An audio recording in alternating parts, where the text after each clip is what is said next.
दो दनादन में सबसे पहले बात करेंगे उत्तर प्रदेश के संभल की। संभल में जामा मस्जिद की सर्वे रिपोर्ट आज कोर्ट में पेश नहीं हो सकी। कोर्ट कमिश्नर रमेश सिंह ने रिपोर्ट तैयार करने के लिए अदालत से अगली तारीख देने की गुहार लगाई, जिसके बाद कोर्ट ने रिपोर्ट पेश करने के लिए 8 जनवरी की तारीख तय कर ली है और अब रिपोर्ट 8 जनवरी को पेश हो सकती है। कोर्ट के आदेश पर 22 नवंबर को जामा मस्जिद का सर्वे किया गया था। इसके बाद 24 नवंबर को सर्वे किया गया। इस दौरान बड़े पैमाने पर हिंसा हुई और जानहानि भी हुई, जिसकी वजह से सर्वे रिपोर्ट तैयार नहीं हो सकी, जिसके बाद कोर्ट से रिपोर्ट तैयार करने के लिए अगली तारीख देने की गुजारिश की गई। कोर्ट ने अब इस मामले में 8 जनवरी की तारीख तय की है। मस्जिद की तरफ से अपीयरेंस दी और उसमें नकलें मांगी वादी पक्ष से।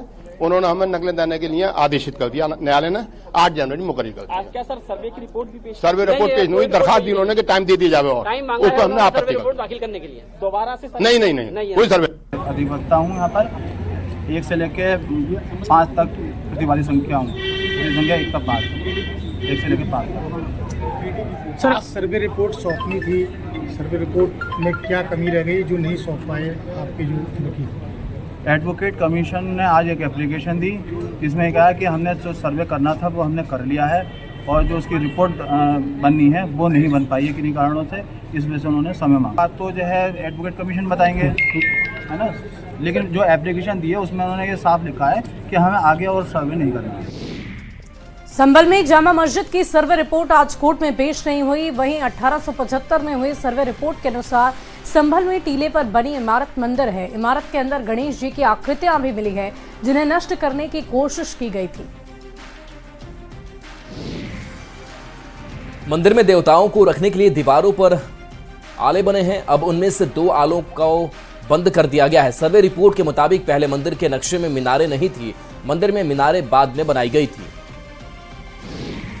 और अब बात संसद की कार्यवाही की करेंगे। लोकसभा और राज्यसभा की कार्यवाही शुरू होते ही कुछ ही देर में स्थगित हो गई। विपक्ष के हंगामे के चलते राज्यसभा की कार्यवाही सोमवार तक स्थगित कर दी गई है। विपक्षी सांसदों की लगातार नारेबाजी के बीच सदन के अध्यक्ष जगदीप धनखड़ ने कहा कि इसकी सराहना नहीं की जा सकती। हम बहुत खराब मिसाल कायम कर रहे हैं।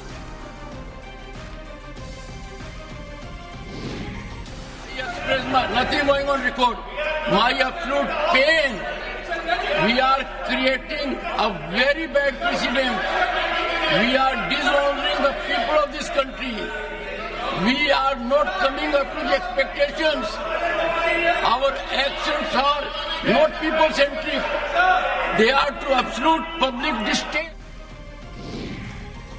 समस्तीपुर से एलजेपी-आरवी सांसद शांभवी चौधरी ने सदन में विपक्ष के व्यवहार पर निशाना साधा। उन्होंने कहा कि विपक्ष देश के महत्वपूर्ण मुद्दों पर बात नहीं करना चाहता। सदन को स्थगित करने से देश का समय बर्बाद हो रहा है।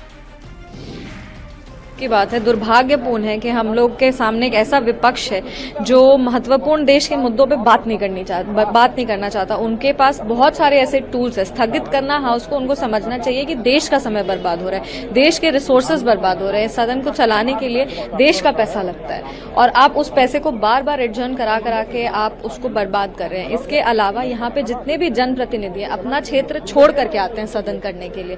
क्षेत्र के काम को भी रुकना पड़ता है। 1 हफ्ते 2 हफ्ते अगर एमपी नहीं होते तो 2 हफ्ते के लिए क्षेत्र का कई काम होता है। जो फिजिकल प्रेजेंस में जनप्रतिनिधि के होता है वो काम रुकने लगता है, उसमें समय लगने लगता है। तो ये सारी चीजें उनको सोचनी चाहिए। जो जनप्रतिनिधि हैं वो जगतगुरु श्री रामभद्राचार्य ने पंडित धीरेन्द्र शास्त्री की पदयात्रा को लेकर हिंदुओं को जगाने के लिए यात्रा कहा है। चाहे पंथ अनेक हो, हम सब हिंदू एक हों। वहीं बांग्लादेश में हिंदुओं पर हमले और चिन्मय कृष्णदास की गिरफ्तारी पर भी अपनी प्रतिक्रिया दी है। और देखिए, पूर्व सीएम लालू प्रसाद का बड़ा बयान सामने आया है। ईवीएम को लेकर के यह बयान सामने आया है। ईवीएम से चुनाव पर लालू ने कहा बैलेट पेपर से चुनाव हो और इसकी डिमांड उन्होंने रखी है। 2025 के बिहार चुनाव पर भी लालू ने कहा कि 2025 में हमारी जीत होगी। अगले साल चुनाव जो आएगा उसमें हमारी पार्टी जीतेगी, बहुमत है। उन्होंने बोला कि इस चुनाव नीतीश कुमार की लीडरशिप के अंदर होंगे, ऑपोजिशन ऐसा कहे। जिनके वजह से हो और हमारी पार्टी जीतेगी।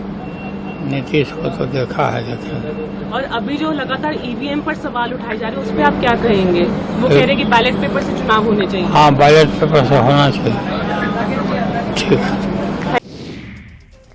और अब बात बिहार विधानसभा के शीतकालीन सत्र के आखिरी दिन की करेंगे। विधानसभा में विपक्ष ने स्मार्ट मीटर पर सदन में जमकर हंगामा किया। प्रश्नोत्तर काल में कांग्रेस विधायक अजीत शर्मा ने पूछा कि 18 लाख स्मार्ट मीटर में से कितने की जांच कराई गई है। विपक्ष के विधायक वेल में पहुंचकर जमकर नारेबाजी करने लगे। विपक्ष के विधायकों ने स्मार्ट मीटर हटाने की मांग की। विपक्ष का कहना है कि ऊर्जा मंत्री इस सवालों का सही जवाब नहीं दे रहे हैं। माले ने स्मार्ट मीटर के मुद्दे पर बिहार बंद की घोषणा की है। बिहार बंद की तारीख गठबंधन के घटक दलों की बैठक में तय की जाएगी। हम जानना चाहते हैं डेंगू से जितने लोग मरे हैं क्या सरकार उसको मुआवजा देंगे? आप नहीं चाहते जनहित के मुद्दे सदन के अंदर आए। सारे प्रश्न आ रहे हैं। प्रश्नोत्तर कल आपने ही चलवाया है, कई दिन तक चलवाया है, लेकिन आप चलाना नहीं चाहते हैं। तो अब सदन की कार्रवाई 2 बजे दिन तक के लिए स्थगित की जाती है। स्मार्ट मीटर गरीब जनता हो चाहे धनी मनी जनता हो, हर लोगों का जेब खाली करने का ये तरीका है। और जिस तरह से इसका सेक्रेटरी जेल में गया है, उसी तरह माननीय मंत्री का भी जांच होनी चाहिए कि आखिर घोटाला कितना हुआ है और इस घोटाले में, स्मार्ट मीटर घोटाले में किन किन लोग का हाथ है, उसकी जांच होनी चाहिए। मंत्री ढुलमुल और तरीके से जवाब नहीं देते हैं, बरगलाने का काम करते हैं। इसलिए इस मुद्दे को लेकर के हम लोग जनता के बीच जाएंगे। स्मार्ट मीटर नहीं चलेगा, बिहार की जनता इसको रिजेक्ट करती है और हम लोग सड़क से जो सदन तक की लड़ाई को फिर सड़क पर ले जाएंगे। बिहार बंद का आह्वान दिया जाएगा। और बिहार विधानसभा के शीतकालीन सत्र के आखिरी दिन विधानसभा के बाहर भी आरजेडी विधायकों ने जमकर प्रदर्शन किया। नौकरी और रोजगार के मुद्दे पर आरजेडी विधायकों ने सरकार को घेरा है। आरजेडी विधायक अपने हाथ में नौकरी मतलब तेजस्वी का पोस्टर बैनर लेकर सरकार के खिलाफ जमकर नारेबाजी की। आरजेडी का कहना है कि वर्तमान सरकार युवाओं के भविष्य की चिंता करती ही नहीं है। परीक्षा हो चाहे अन्य जो परीक्षाएं होती है, उसमें सिर्फ खाना पूर्ति बिहार सरकार के द्वारा किया जाता है। जब महागठबंधन की सरकार थी, आदरणीय नेता तेजस्वी प्रसाद यादव जी जब उस समय हम लोग के नेता थे, तो नौकरी और रोजगार पर चर्चा होती थी, नौकरी की बात भी की गई और नौकरियां भी दी गई। लेकिन जब से महागठबंधन की सरकार में हम लोग हटे, उसके बाद नौकरी का कोई चर्चा भी नहीं है। बिहार विधान परिषद की कार्यवाही अनिश्चितकाल के लिए टल गई। आज सत्र के आखिरी दिन पूर्व मुख्यमंत्री राबड़ी देवी के नेतृत्व में आरजेडी के विधान पार्षदों ने हंगामा किया। हंगामा कर रहे पार्षदों की मांग है कि सिपाही भर्ती में सर्टिफिकेट की जांच पुराने तरीके से हो। सरकार को बहाल करना चाहिए, रखना चाहिए। बेरोजगार लोग का रोजगार नहीं मिलेगा तो क्या मिलेगा इस सरकार में? सरकार काहे लगती है? जनता वोट देता है। वहीं केंद्रीय वित्त मंत्री निर्मला सीतारमण 2 दिन के बिहार के दौरे पर पहुंची। पटना में केंद्रीय वित्त मंत्री निर्मला सीतारमण पूर्वी क्षेत्र के क्षेत्रीय ग्रामीण बैंकों की समीक्षा बैठक में शामिल हुई। उनके साथ मुख्यमंत्री सम्राट चौधरी भी मौजूद रहे। बैठक में कई महत्वपूर्ण मुद्दों पर केंद्रीय वित्त मंत्री ने ग्रामीण बैंकों के अधिकारियों के साथ चर्चा की है। वित्त मंत्री निर्मला सीतारमण आज दरभंगा में क्रेडिट आउटरीच प्रोग्राम के तहत 45,000 लोगों के बीच 1300 करोड़ रुपए के ऋण का वितरण करेंगी। वित्त मंत्री निर्मला सीतारमण के हाथों हजारों युवाओं को रोजगार का सुनहरा मौका मिलेगा, जहां 45,000 युवाओं को स्वरोजगार करने और लघु कुटीर उद्योग लगाने को लेकर 1300 करोड़ रुपए का ऋण वितरण किया जाएगा। जिला प्रशासन और बैंकों की ओर से इसकी तैयारी लगभग पूरी कर ली गई है। इस कार्यक्रम में देश के सभी बड़े बैंकों के सीएमडी से लेकर सभी बड़े अधिकारी भी शामिल होंगे। सीएम नीतीश कुमार अपने पिता कविराज रामलखन सिंह की 47वीं पुण्यतिथि पर हरनौत के कल्याण बिघा गांव पहुंचे। सीएम नीतीश कुमार अपने पिता की प्रतिमा पर पुष्प अर्पित कर उन्हें श्रद्धांजलि अर्पित की। खबर छपरा से है, जहां जलालपुर सामुदायिक स्वास्थ्य केंद्र में बंध्याकरण ऑपरेशन शिविर के दौरान बड़ी लापरवाही सामने आई है। मरीज के परिजनों ने बंध्याकरण ऑपरेशन में लापरवाही का आरोप लगाया है। परिजनों का कहना है कि कर्मचारियों ने बिना किसी महिला चिकित्सक या नर्स के मौजूदगी में ही महिला मरीज का ऑपरेशन शुरू कर दिया। क्या करे खातिर ले आई रहनी है? ऑपरेशन करावे। कौन चीज का ऑपरेशन? बच्चा के बंद करे। बच्चा बंद करे वाला। हाँ। तो ऑपरेशन में से काहे उठा दे लखलो? वो ये थी लोग करत लो, ड्राइवर खलासी ऑपरेशन करता लो। हाँ। जे सर्जन बा आके करेला, नियम बा कि छपरा के बढ़िया सर्जन लो आके ऑपरेशन करी। हां, सर्जन कोई ना रहला। पटना के बेटा में आनंदपुरा पंचायत के पैक्स अध्यक्ष के उम्मीदवार नरेश वर्मा पर पैसे बांटने का आरोप लगा है।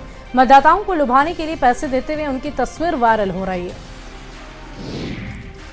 हैरानी की बात है कि जिस जगह पर महिला मतदाताओं को पैसा दिया जा रहा है, ठीक उसके सामने बूथ पर तैनात पुलिसकर्मी मूकदर्शक बना है, जबकि वोटिंग को लेकर वहां धारा 144 लागू है। हालांकि न्यूज 18 इस वायरल वीडियो की पुष्टि नहीं करता है। मोतिहारी के रामगढ़वा ब्लॉक की बीईओ का घूस मांगने का वीडियो वायरल हो रहा। राजकीय मध्य विद्यालय सरकार के शिक्षक सुमन कुमार राम ने रामगढ़वा ब्लॉक के प्रखंड शिक्षा पदाधिकारी रामाधर पांडे पर घूस मांगने का आरोप लगा दिया है। घूस मांगने का वीडियो भी वायरल हो रहा है। बीईओ पर काम करने के बदले रिश्वत मांगने का आरोप लगा है। इसे लेकर शिक्षक सुमन कुमार राम ने डीएम से लिखित शिकायत की है, जिसके बाद जिला शिक्षा पदाधिकारी संजीव कुमार ने बीईओ को कारण बताओ नोटिस जारी किया है। और इस बीच छपरा से एक बड़ी खबर का रुख करेंगे। पुलिस पर लोगों ने हमला कर दिया, गिरफ्तार आरोपी को छुड़ा ले गई। मांझी के चकिया गांव का ये पूरा मामला बताया जा रहा। घटना में 3 पुलिसकर्मी जख्मी हैं। पुलिस ने 2 हमलावर को गिरफ्तार किया और अभी भी कई हमलावर मौके से फरार हैं। आरोपी को छुड़ाकर ले जाती तस्वीर भी सामने आई है। हरियाणा की गुरुग्राम पुलिस और बिहार पुलिस ने ज्वाइंट ऑपरेशन में बिहार के कुख्यात गैंगस्टर सरोज राय को मार गिराया। कुख्यात सरोज राय पर पुलिस ने 2 लाख रुपए का इनाम रखा था। वो गुरुग्राम में किसी बड़ी वारदात को अंजाम देने वाला था। पुलिस जब मौके पर पहुंची तो सरोज राय ने फायरिंग शुरू कर दी। फिर पुलिस की तरफ से भी फायरिंग की गई। काउंटर में सरोज राय की मौत हो गई। पुलिस के अनुसार सरोज राय पर 32 से ज्यादा आपराधिक मामले दर्ज थे। फिलहाल पुलिस सरोज राय की हिस्ट्री को खंगाल रही है। इसने पुलिस पार्टी के ऊपर मल्टीपल काफी फायर कर, जिस दौरान हमारे पुलिस जो बिहार एसटीएफ की जो हमारे एक जवान है उसके भी हाथ में गोली लगी है, गन शॉट इंजरी है उसको। और उसके साथ साथ जो हमारे क्राइम ब्रांच इंचार्जेस हैं और जो बिहार एसटीएफ के इंचार्ज आए हुए थे साथ में, उनको भी गोली लगी है बुलेट प्रूफ जैकेट पर। तो जो घायल हुए उनको तुरंत हमने हॉस्पिटलाइज कराया गया।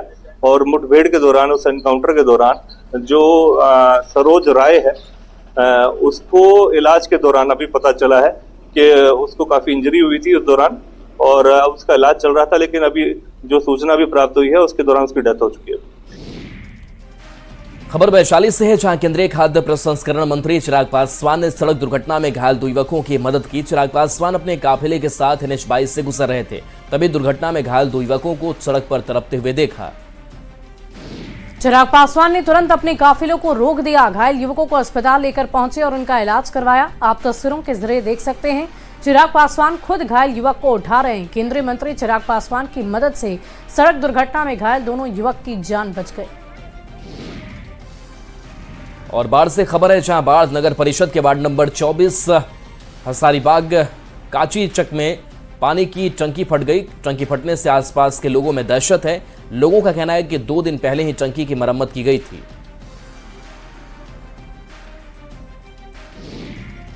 हम खुद भीग गए, मेरा रजिस्टर सब भीग गया। उसको क्या हो रहा था जब टंकी फटा? टंकी फटा तो उसमें आवाज आया, एकाएक पानी मने ऊपर आ गया, टेबल से ऊपर आ गया। मेरा हम वहाँ पर बैठे थे, सब सामान ले रजिस्टर लेकर के बच्चा लोग को यहाँ बिठा दिया। और अगली खबर सासाराम से, जहां मंडल में रोहतास जिले के 3 प्रखंडों में पैक्स का चुनाव हो रहा है। नोखा और डेहरी प्रखंड में मतदान जारी है। सुरक्षा के सभी इंतजाम किए गए हैं। कुल 41 पैक्सों के लिए 177 मतदान केंद्र बनाए गए हैं। बाद विदेशी पर्यटकों की ऑस्ट्रेलिया से 22 पर्यटक वाल्मीकि टाइगर रिजर्व की सुंदरता को देखने के लिए पहुंचे हैं। इन लोगों ने जंगल सफारी का भरपूर आनंद लिया। खूबसूरत जंगल के साथ यहां निवास करने वाले जानवरों को भी देखा। इसके बाद इन लोगों को सोफा मंदिर, सहोदरा मंदिर, भितिहरवा आश्रम भी ले जाया गया। ऑस्ट्रेलिया से आए विदेशी पर्यटक ललभीतिया पहाड़ भी गए और अपनी आंखों से वाल्मीकि टाइगर रिजर्व की सुंदरता को निहारा। हाल के दिनों में वाल्मीकि टाइगर रिजर्व में सैलानियों के लिए खास इंतजाम किए गए हैं, जिसका असर भी नजर आ रहा है। Good. We enjoyed it. We love the fresh air, especially, and being in the forest, and enjoying the nature. It was very nice. We saw lots of deer and a monkey and lots of birds and things like that. So it was very nice. So we're enjoying your country. We came here representing Sahaja Yoga meditation and to spread the word of our founder Shri Mataji Nirmala Devi. So we came here to share self-realization with the people that we Ranchi के RIMS में कल देर रात मंगल मुंडा का निधन हो गया। मंगल मुंडा 25 नवंबर को सड़क दुर्घटना में घायल हो गए थे, जिसके बाद उन्हें 26 नवंबर को रिम्स के न्यूरो विभाग में भर्ती कराया गया था। सिर के दोनों तरफ गंभीर चोट लगी थी, जिस कारण सिर में ब्लड क्लॉट हो गया था। क्लॉट के कारण ही सिर के दोनों साइड ऑपरेशन हुआ था, जिसके बाद उन्हें क्रिटिकल केयर में भर्ती किया गया। मंगल मुंडा का डॉक्टर आनंद प्रकाश की देखरेख में इलाज चल रहा था। पीएम कार्यालय और केंद्रीय स्वास्थ्य मंत्री जेपी नड्डा, हेमंत सोरेन भी लगातार उनके हालात की जानकारी ले रहे थे। आपको बता दें कि मंगल मुंडा बिरसा मुंडा के परपोते थे। को जब जानकारी हुई, उन्होंने ट्वीट किया, यहाँ के प्रबंधक से बात किया, तब जाकर आनंद फानंद में उनका चिकित्सक चालू हुआ। आज 2 दिनों के अंतराल में आज जो तीसरा दिन है, आज उनका देहांत हो गया कल रात को 12:30 बजे। कहीं ना कहीं अगर ये 25 तारीख की रात को अगर उस तुरंत इनका इलाज किया होता है, क्योंकि ये माथा से रिलेटेड चीज था, तो मुझे लगता है कि कुछ सीएम भी आए थे। चाईबासा के सोनुआ इलाके में युवक की हत्या का मामला सामने आया है। आज सुबह चक्रधरपुर और सोनुआ के बीच बैदमारा गांव के पास रेलवे लाइन के किनारे शव बरामद हुआ है। मृतक युवक की पहचान सोनुआ थाना क्षेत्र महुलडीहा गांव निवासी टीनू महतो के रूप में हुई है। युवक के सिर पर धारदार हथियार से हमले का जख्म है। गुमला जिला प्रशासन ने बॉक्साइट के अवैध उत्खनन को लेकर बड़ी कार्रवाई की है। गुमला डीएफओ एमओ के नेतृत्व में जांच के बाद अवैध उत्खनन को बंद करा दिया गया है। प्रशासन की इस कार्रवाई के बाद बॉक्साइट के अवैध धंधे में शामिल माफियाओं में हड़कंप मच गया। विशुनपुर प्रखंड के खनन क्षेत्र में लगभग 30 एकड़ जमीन पर अवैध खनन चल रहा था, जहां प्रशासन ने अवैध खनन पर रोक लगाते हुए खनन से जुड़े लोगों पर कार्रवाई शुरू कर दी है। रामगढ़ के स्पंज आयरन फैक्ट्री से निकलने वाले जहरीले धुएं और डस्ट के कारण फसल को नुकसान पहुंच रहा। पतरातू प्रखंड क्षेत्र के चैनगड्डा बनगड्डा के किसानों को परेशानी होती है। धान की फसल पर पूरा काला डस्ट गिर चुका है और इसके कारण इसकी कटाई में परेशानी हो रही है। किसानों के मुताबिक डस्ट और कालेपन के कारण धान की कीमत भी ज्यादा नहीं मिल रही है। साथ ही सब्जी की फसल पर भी इसका असर देखा जा रहा है। सीतामढ़ी के रीगा में शादी समारोह के दौरान पिस्टल पर डांस का वीडियो वायरल हो रहा। तस्वीरें आप खुद देख सकते हैं। शादी समारोह के दौरान एक युवक महिलाओं के बीच हाथ में पिस्टल लेकर डीजे पर डांस कर रहा है। सोशल मीडिया पर वीडियो वायरल होने के बाद पुलिस मौके की पहचान करने के लिए युवक की पहचान करने के लिए मौके पर पहुंची और फिलहाल तलाश में जुटी हुई है। पहाड़ों पर हो रही बर्फबारी और पश्चिमी विक्षोभ की वजह से ठंड काफी बढ़ गई है। न्यूनतम तापमान में भी गिरावट देखी जा रही है। मौसम वैज्ञानिकों की माने तो अगले 4 दिनों में न्यूनतम तापमान में और गिरावट होगी। इसके साथ साथ राज्य के 14 जिलों में घने कोहरे छाए रहने की संभावना है। पटना में ठंड और कोहरे के कारण रेलवे के साथ विमान सेवा प्रभावित हो चुकी है। पटना से उड़ान भरने वाली कई फ्लाइट लेट से उड़ान भर रही है, जिससे यात्रियों को परेशानी हो रही है। कुहासे की वजह से इंडिगो की दिल्ली से पटना आने वाली फ्लाइट गुरुवार को रद्द कर दी गई थी। सिवान में ठंड ने दस्तक दे दी है। कुहासा से वाहन चालकों को परेशानी का सामना करना पड़ रहा है। तापमान में गिरावट के साथ साथ हवा चल रही है। रात में ठंड और बढ़ने के कारण ऑटो और ई रिक्शा चालकों को काफी परेशानी हो रही है।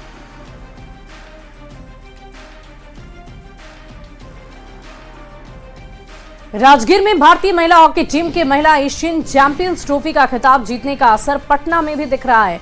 दानापुर कैंट में इंडियन आर्मी का एस्ट्रो टर्फ मैदान में बिहार की बेटियां हॉकी खेलती हुई नजर आ रही है। 5वीं आर.के. राय मेमोरियल हॉकी टूर्नामेंट में कई टीमें हिस्सा ले रही है, जिसे देख पूर्व महिला हॉकी प्लेयर भी पहुंची हैं। उनका कहना है कि हॉकी में बिहार का भविष्य बेहतर नजर आ रहा है।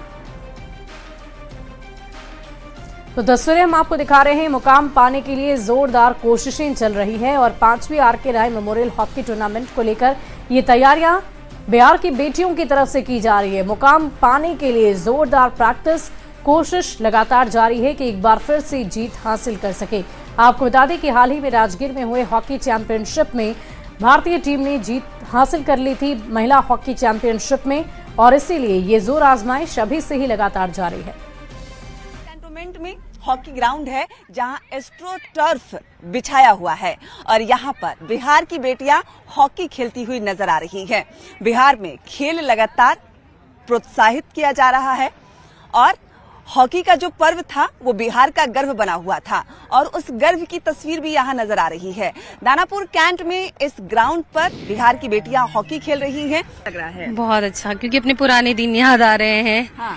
जब हम लोग खेला करते थे, आज लग रहा है खुद से ग्राउंड में हम लोग भी स्टिक लेकर उतर जाए। मतलब बहुत पुरानी बात है, हम लोग कि उम्र अब तो इतनी हो गई है कि ये हमारे सामने बच्चे हैं, मगर लग रहा है कि खुद से उतर जाएं। बहुत अच्छा लग रहा है, पुराने दिन बिल्कुल याद आ रहे हैं। बहुत ज्यादा बदल गई है, एक्सपेक्ट ही नहीं कर सकते थे कि इतना ज्यादा बिहार में हॉकी को सपोर्ट मिलेगा। अभी अजितेश ने जितना भी काम किया है हॉकी के ऊपर, उससे लग रहा है कि आने वाले टाइम में बिहार तो बहुत अच्छा करने वाला है। इसमें जल्दी बिहार की बेटियां भी नजर आएंगी। बिल्कुल बिल्कुल नजर आएंगी। और ये राजगीर का भी जो मतलब जो भी हम लोग आज दुनिया देख रही है, ये सब बिहार का ही उपज है और बिहार से ही शुरुआत हुई है इसकी। कैंट में जहां बिहार की बेटियां हॉकी खेल रही है। कैमरामैन अजय दुबे के साथ विनीता मिश्रा, न्यूज 18 पटना।